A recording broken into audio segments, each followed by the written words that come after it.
Bismillahirrahmanirrahim. Assalamu alaikum wa rahmatullahi wa barakatuh. Alhamdulillahi wa kafa. Wassalatu wassalamu ala rasulihil mustafa sayyidina wa habibina Muhammadin wa ala alihi wa sahbihi wa mawala.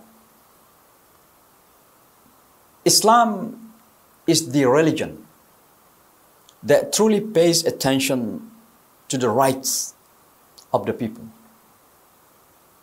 And when we talk about rights, we are talking about many things. The right to believe, because believing in something is a fundamental right of every person.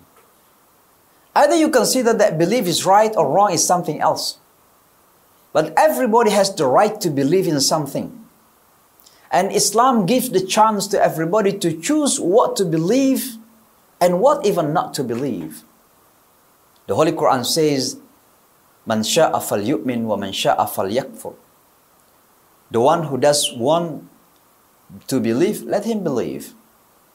But the one who does want to disbelieve, yakfur, falyakfur. Let him disbelieve. La ikraha fid din. There is no compulsion in the religion. Believe in what you believe, and I do believe in what I believe. Lakum dinukum waliyadim. There is also a right to worship Allah subhanahu wa ta'ala. Because worshiping Allah subhanahu wa ta'ala is a fundamental right of every human being. To worship in something. Everybody has a natural inclination to worship something in life. And therefore there are two possibilities. Worshipping the right object, the right way, and that is La ilaha illallah. Ma lakum min ilahin ghayru an i'budullah. That is worshipping Allah, that's the right. Or worshipping otherwise the wrong things. أَرَأَيْتَ مَنِ اتَّخَذَ إِلَهَهُ هَوَى. Have you seen the person who worships his own desire? People worship money. People worship power. People worship, this dunya in general. People worship even idols. People even worship cows.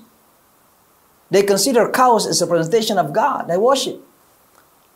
And therefore, brothers and sisters, the right to worship is protected in Islam. You can imagine in the time of war, when there is a war happening, taking place like Ukraine these days, and you see a Hindu, for example, is worshipping in the temple and worshipping an idol. Or maybe you see a Hindu is worshipping a cow on the side of the street. As a Muslim, we don't have the right to prevent them. We may tell them that according to my view, according to my belief, that is wrong. But you cannot prevent them. You cannot say no. Why? Because they have the right to worship in that way. That is their responsibility. But my point here that worshiping something is a fundamentally granted by Islam. The right to worship. The right to life, living, is a fundamental right. And Islam gives the right to everybody to live their life. And therefore, everybody is given a chance to pursue economic life. Go out, seek for the bounties of Allah. فَإِذَا قُودَتِ الصَّلَاةِ فَانْتَشِرُوا فِي الْأَرْضِ وَابْتَغُوا مِنْ فَضْلِ اللَّهِ. When the salat is done, then get out to the land and look for the bounties of Allah, because that is your right to go and find the rizq of Allah. And Muslim and non-Muslims are like a guarantee for that. The right of dignity, human dignity. You cannot undermine somebody. You cannot look at somebody down simply because he doesn't believe in what you believe in.